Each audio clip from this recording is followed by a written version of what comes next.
First time walking beside her father. After the day she found her father's military service records in the National Archives, Emily changed. Not just because of the file, but because for the first time she realized that her gentle father, who had spent his whole life quietly working, once had a blazing, heroic youth. One June morning, Emily knocked on her father's door. "Dad." "Yes. This weekend are you going to the Armed Forces Day, June 19th? Her father looked up. His eyes filled with surprise. For decades he had gone. But always alone. He nodded softly. "Yes." Emily smiled. "Let me go with you." He thought he heard wrong. "You really want to go?" "Yes." That morning, Emily walked down the stairs. Her father froze. His daughter was wearing a white aojai. The aojai her mother had bought long ago. She had told Emily to wear it many times, but Emily always shook her head. Today she put it on herself. Emily felt a little shy. "Dad, is it weird if I dress like this?" He looked at her for a long time. His eyes reddened. "It's beautiful. Beautiful like your mother in the old days." They arrived. The yellow flag fluttered. Military band music echoed through the air. Silver-haired men stood here and there. Some leaning on canes. Some sitting in wheelchairs. On their chests, medals covered their uniforms. Emily suddenly felt her heart tighten. These were not bold men as she once thought. These were the young men of 19, 20. Only time had turned their hair white. A veteran walked over. He looked at Emily and smiled. "You're his daughter, aren't you?" Emily nodded. "Yes." The old soldier turned to her father. "You did well. Raising a child like this, that's already a victory." The two old men hugged. No more words. Just a pat on the shoulder. Like 50 years ago. The ceremony began.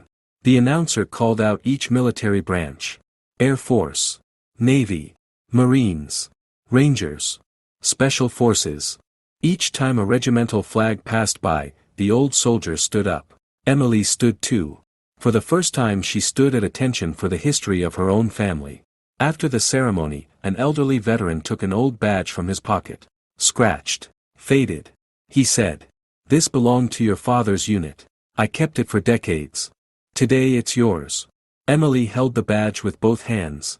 As if holding a treasure. She turned to her father. Her hands trembling as she pinned the badge onto his chest. Her fingers clumsy. She tried again and again. Her father only smiled. Standing still, letting his daughter help him.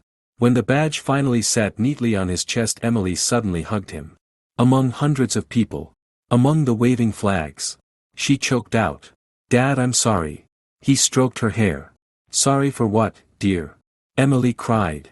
"When I was little I hated the aojai. I hated military music. I thought you were stuck in the past, I didn't understand." Her father shook his head. "It's all right. I was never sad.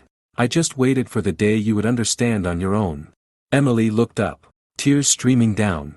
"Dad, I'm proud of you." Just one sentence. The veteran who had walked through war. Who survived re-education camps. Who clenched his teeth working every job in a foreign land. Who did not cry when he lost his homeland. Did not cry when he starved. Did not cry when imprisoned.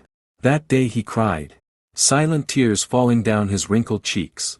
Evening came. Father and daughter walked home.